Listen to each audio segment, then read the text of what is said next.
En el espacio Avi Yala Soberana se están desarrollando una formación en periodismo descolonial y una de sus expositoras fue la periodista del medio Amapola de México, Marlene Castro Pérez, que hoy tenemos el placer de tenerla en nuestros micrófonos.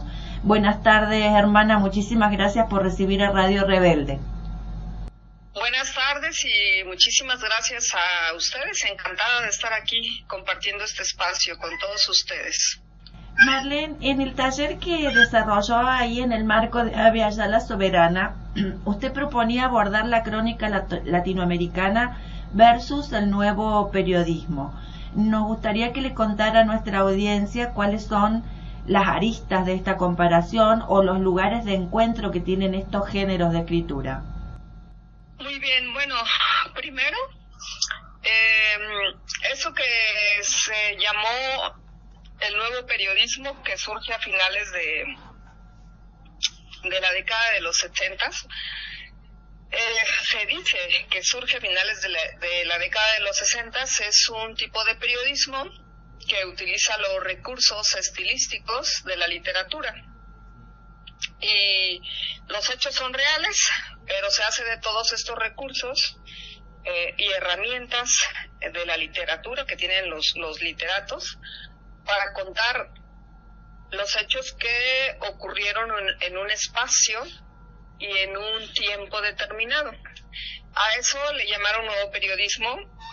La primera novela que dicen que forma parte que inaugura este periodismo, eso es desde lo occidental, desde el norte. Dicen que es A Sangre Fría, una novela de un periodista norteamericano llamado Truman Capote. Sin embargo, casi 10 años antes, Rodolfo Walsh publica una novela basada en un acontecimiento real que ocurrió en Argentina durante los años de la dictadura. En 1957 la novela se publica, este hecho que se publica como un libro, como una novela, se publica en 1959, es decir, casi 10 años antes, ¿sí? Que la supuesta novela inaugural del nuevo periodismo. Entonces, les hicimos la invitación a cambiar la narrativa y que veamos en Operación Masacre de Rodolfo Walsh como la novela, como la obra inicial de un tipo de periodismo que es novelado, que puede ser novelado y que utiliza recursos estilísticos de la literatura. Eso para empezar, ¿sí? Luego, este es el origen de un género muy específico, particular, de una manera que tenemos en América Latina, en Avi Yala, en toda esta parte de Avi Yala, de ejercer el periodismo, la crónica. La crónica latinoamericana tiene sus propias características, además que se diferencia de eso que en el norte llaman nuevo periodismo, porque el periodismo que hacemos en Avi Yala, la crónica periodística que realizamos en esta región de la Avi Yala, es un periodismo que se caracteriza por ser un periodismo de denuncia. Primero, a través de la crónica, los periodistas en la década de los 60, 70, 80 contaron en varios países de Avi Yala estas situaciones desafortunadas generadas por las diversas dictaduras, las desapariciones, los asesinatos. Después, en México, por ejemplo, la Guerra Sucia en finales de los 60, toda la década de los 70, una parte todavía de los 80, que se caracterizó, un periodo de la historia mexicana que se caracterizó por una guerra contra la población, porque la población estaba a disgusta con la forma de gobierno. Eran gobiernos déspotas, autoritarios, asesinos, y entonces este género periodístico, la crónica latinoamericana, pues nos sirvió a la sociedad para enterarnos a detalle, a pesar de las circunstancias del peligro para que sea este tipo de periodismo, pues de las cosas que estaban ocurriendo. Y en los últimos años, la crónica ha dado por contar con lujo de detalles, construyendo piezas periodísticas que, además de que abordan temas muy complejos como el saqueo de recursos naturales, oro, diversos metales, ¿sí? de este tipo, pero también el agua, maderas preciosas. Y entonces esta crónica, este género en Abya Yala, sigue siendo ese género que narra, que nos sirve con piezas periodísticas excelentemente construidas para contar estas atrocidades ahora cometidas en las últimas décadas de los 90 para acá, atrocidades cometidas por empresas transnacionales que llegan a los territorios, comienzan a hacer exploraciones. Cuando empieza a haber oposición de algunos pobladores, de grupos organizados contra estos proyectos, casualmente llegan grupos criminales, generan muchísimas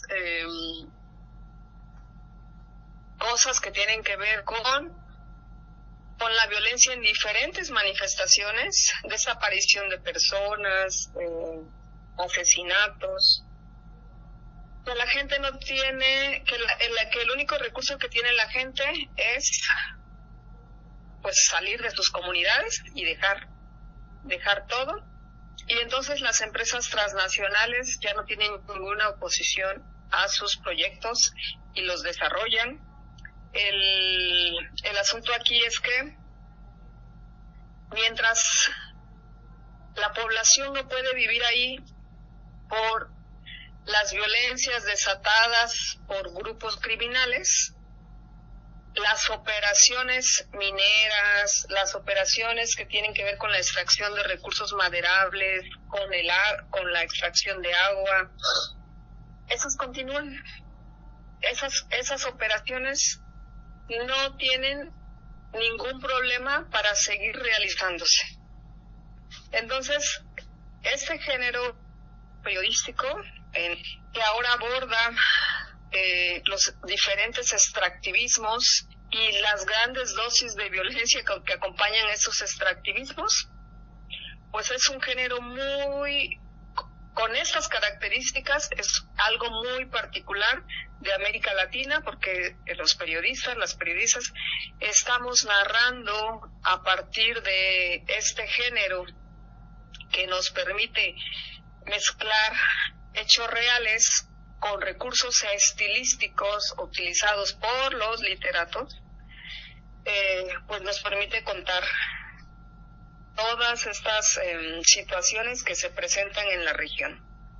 Y eso fue básicamente la exposición, con algunos ejemplos de algunas piezas periodísticas, de algunos periodistas de diferentes países de la región que están haciendo este trabajo, que es muy importante para que la sociedad, no solamente de la región, sino del mundo, se entere pues cómo están actuando estas empresas transnacionales aliadas con el crimen organizado, que están generando esos procesos violentos y el desplazamiento forzado interno de la gente en las comunidades.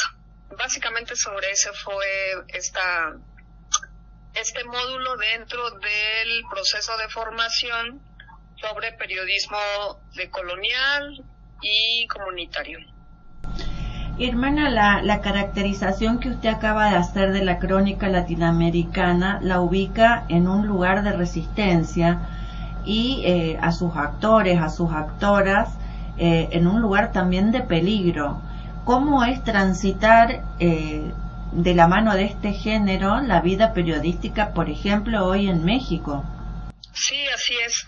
Pues precisamente este periodismo, este tipo de periodismo es un periodismo de resistencia y se hace desde la resistencia, y claro que la hacen periodistas en la resistencia. América Latina tiene el no tan, para nada agradable lugar de ser una de las regiones más desiguales, también por estas características, y una de las regiones más peligrosas para ejercer el periodismo. En esas condiciones, pues se hace y se continúa haciendo este trabajo en gran parte de los países de Abya Yala, y en estas condiciones difíciles de sociedades muy complejas se han generado, se han construido pues periodistas que no la tienen fácil, y por lo mismo que no la tienen fácil,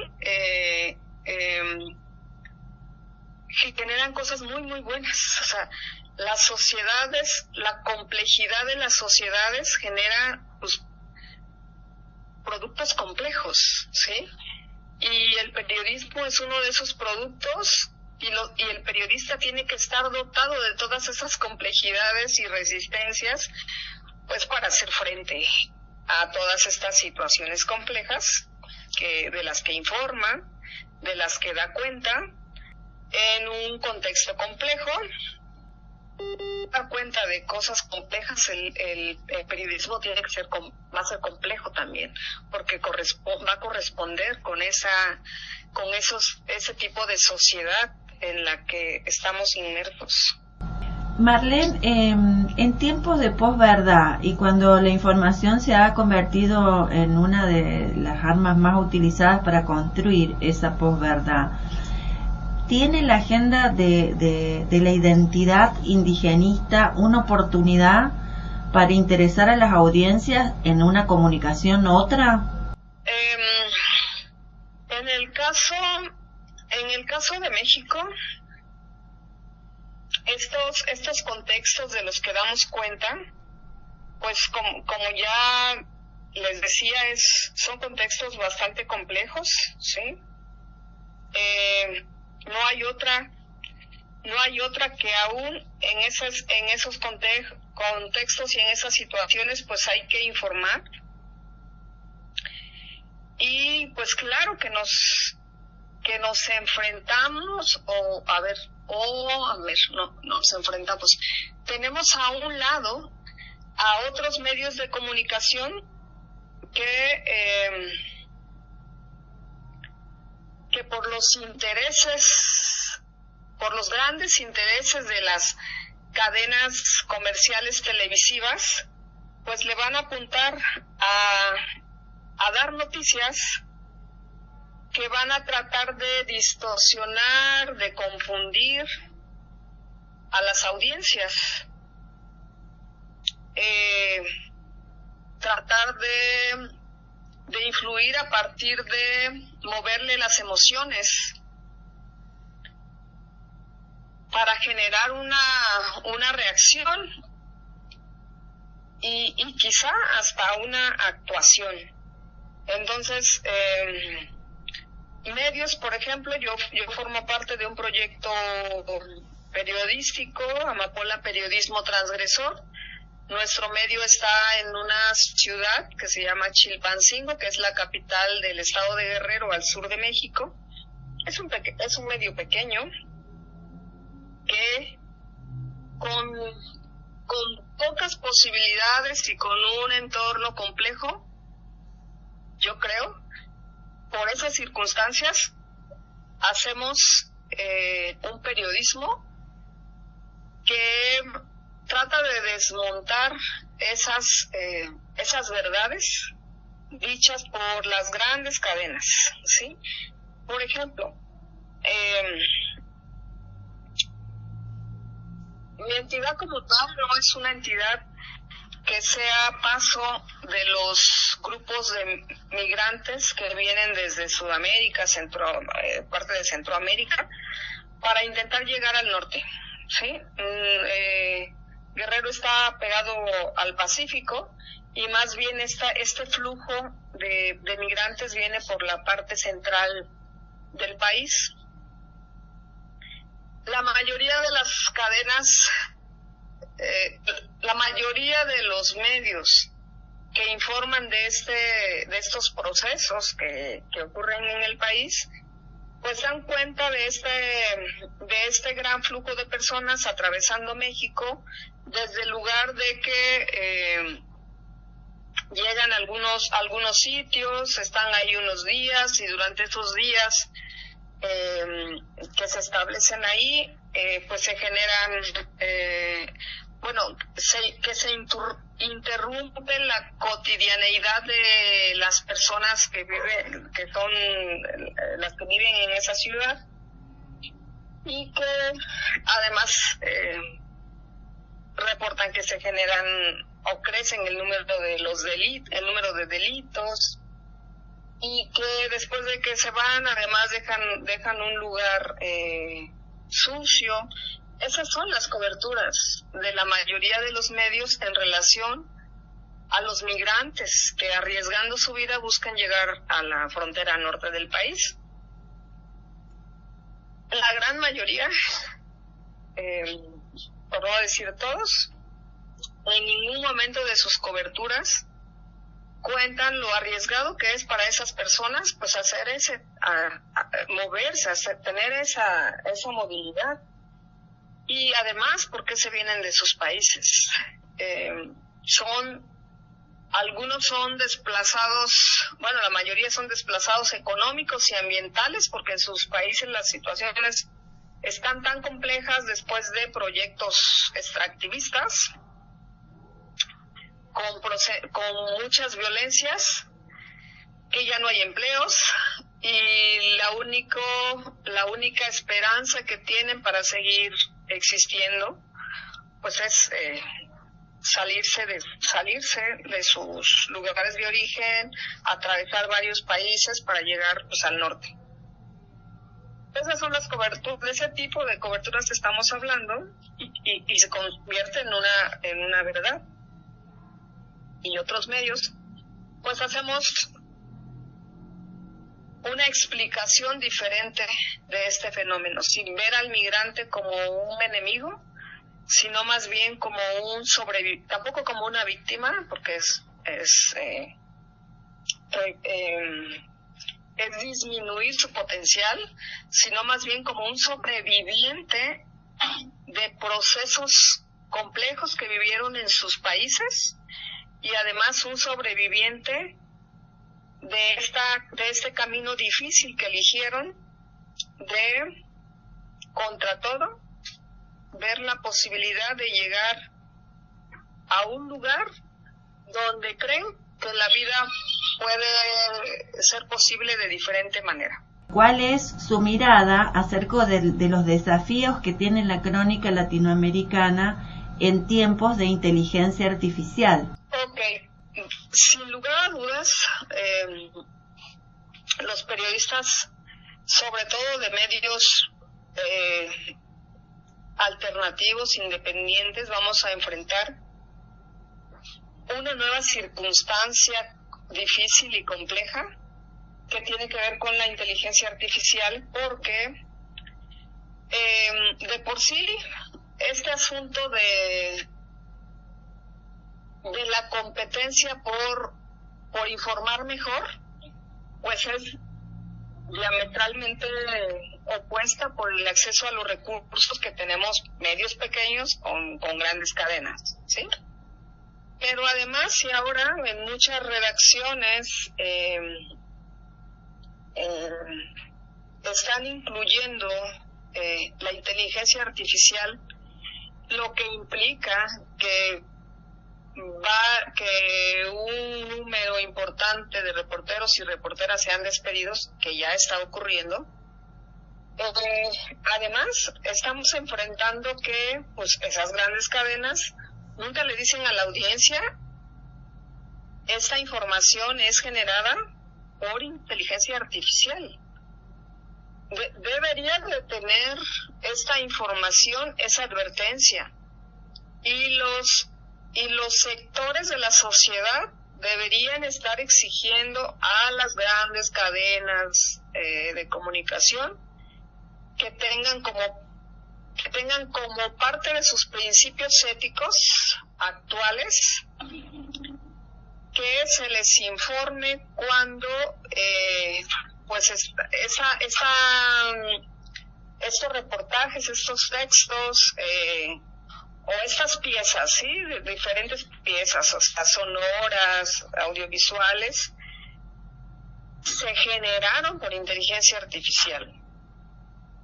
Debería de ser un principio ético y debería de ser algo por lo que deberíamos estar pugnando todos como sociedad, pero principalmente pues los periodistas, ¿sí?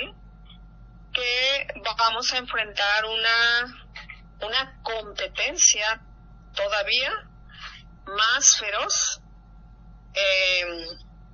con estas cadenas pues que tienen todos los recursos. Hace apenas poco tiempo, precisamente en el encuentro continental de Colonial, y donde en ese encuentro continental de organizaciones sociales y comunicadores comunitarios se abordó como parte muy importante los desafíos comunicacionales de este siglo, y uno de esos grandes desafíos pues tiene que ver con la presencia ya aquí instalada entre nosotros de la inteligencia artificial. Y una de las reflexiones que considerábamos importantes, no en todo lo que fue el encuentro, sino en mesas muy particulares en las que se trabajó, pues es conocer para saber exactamente el tamaño del monstruo que vamos a enfrentar.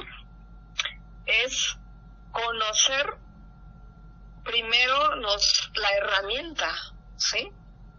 Para saber con qué recursos podemos contrarrestar y afrontar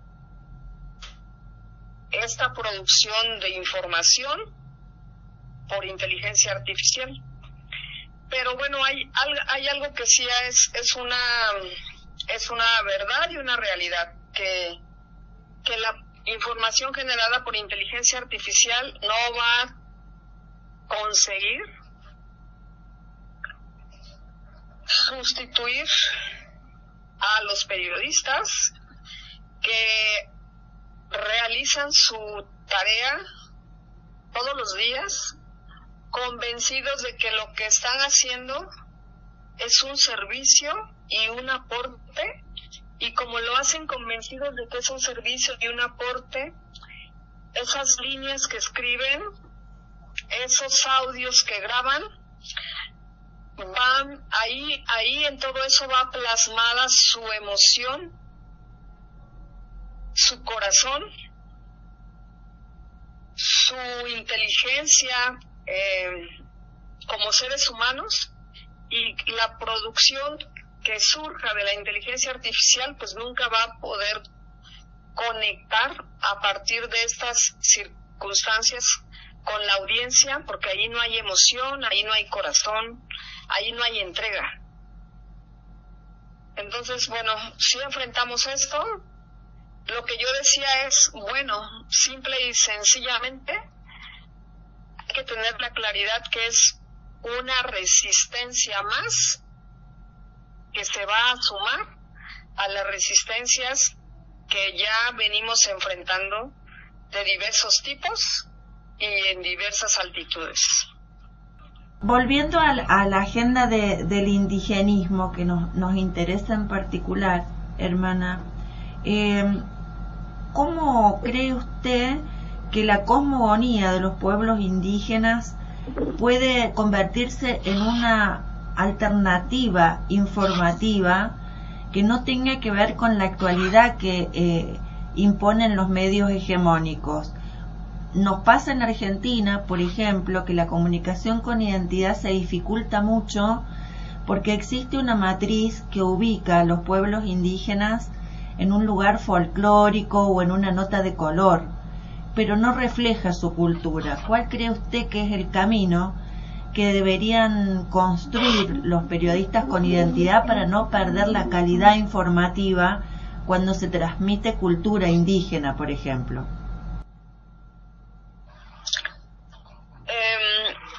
Yo creo también que en este caso, o sea, comunicar a las sociedades las complejidades de los pueblos ancestrales solo es posible a través de periodistas, de comunicadores comunitarios comprometidos con su trabajo, sabiendo que el trabajo que hacen es un servicio y una aportación. El periodista que tiene la claridad y la certeza de esto se preocupa además por estar permanentemente en un proceso de formación y capacitación. El periodista que no considera que lo que hace es un servicio y no se compromete, no le preocupa estar permanentemente allegándose información, recursos, haciendo lecturas sobre cuáles son las necesidades de comunicar temas que tienen estos pueblos y grupos ancestrales. Una salida que han tenido pues las comunidades indígenas es crear sus propios medios de comunicación, pero yo particularmente pienso que es una limitante, porque estos medios de comunicación son solamente hacia adentro y se necesita poner un lazo empático con lo que está afuera. Los medios de comunicación que crean los pueblos indígenas son para ellos, para adentro, ¿sí? Pero raramente tienen esa posibilidad de crear de informar al resto de la sociedad de sus complejidades y de sus problemas. Entonces las salidas son medios independientes, conscientes de que tienen una obligación, de que su trabajo es una obligación y un servicio hacia todos los sectores de la sociedad. Algunos tienen un acento que tiene que ver precisamente con pueblos ancestrales, y entonces desarrollan ese trabajo en estas tesituras, bien acoplados con esas agendas de esos pueblos y grupos ancestrales. Bien, hermana, le agradecemos muchísimo este contacto, nos ha dejado un montón de material para poder amplificar en redes y llegarnos a los oídos de nuestra audiencia con noticias otras, que es lo que pretende este programa. Le agradecemos muchísimo el contacto y aprovechamos para felicitarla porque sabemos que la han premiado, que ha recibido 2 premios muy importantes en ese medio chiquito que dice usted, que se llama Amapola, y que han hecho una fantástica crónica justamente sobre Ciudad de Guerrero, ¿verdad?